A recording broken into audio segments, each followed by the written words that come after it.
అందుకే నేను ఎప్పుడు సినిమా క్వాలిటీ మీద దృష్టి పెడతాను తప్ప ఇంక మిగతా వాటి మీద మాట్లాడను. అందుకే నాకు ఎప్పుడు ఈ మాట్లాడటం అనే దాని మీద ఎప్పుడు దృష్టి పెట్టలేం. కానీ ఫస్ట్ టైం ఈ సినిమాకి చాలా అవసరం అనిపించింది. అందుకని ఒక నిర్మాతలు కనుమరుగవుతున్న ఈ సమయంలో ఒక బలమైన సినిమా తీసి ఒడిదుడుకుల్ని తట్టుకోగలిగి ఒక నిర్మాత కనుమరుగవ్వకూడదు. ఆయన పక్కన ఏది ఉండాలని అండగా ఉండాలని చెప్పేసి నేను అన్నీ వదిలి, ఇంత బిజీ షెడ్యూల్స్ అన్నీ వదిలేసి, ఒకవైపు నన్ను నా ప్రత్యర్థులు తిడుతున్నా కానీ, సినిమాలకు వెళ్ళిపోయిన తిడుతున్నా కానీ, ఇదేంటంటే నాకు అన్నం పెట్టింది ఇది నాకు నా సినిమా పరిశ్రమ.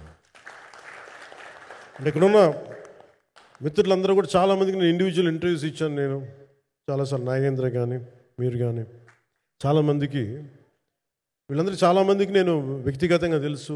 కాకపోతే నాకు సినిమా అంటే నేను సినిమా గురించి ఎక్కువ చెప్పలేక ఎక్కువ మాట్లాడలేను. కానీ బట్ నాకు నిజంగా సినిమా మీద అపారమైన గౌరవం, సినిమా మీద అపారమైన ఆసక్తి, నాకు ప్రాణవాయువు అది. Story telling is a necessity for all each and every individual. So cinema అది మనకు కల్పిస్తుంది, సినిమా మనకి అలాంటి. కానీ ఈ సినిమా ప్రత్యేకించి చాలా ఛాలెంజింగ్ సర్కమ్స్టాన్సెస్లో, చాలా ఒడిదుడుకుల్లో, యాడ్వర్స్ కండిషన్స్లో కూడా మనస్ఫూర్తిగా దీన్ని ముందుకు తీసుకెళ్ళి, ఆర్థిక ఇబ్బందులు ఎన్ని వచ్చినా కానీ, అంటే నాకు పొలిటికల్గా పేరుండొచ్చు, దేశవ్యాప్త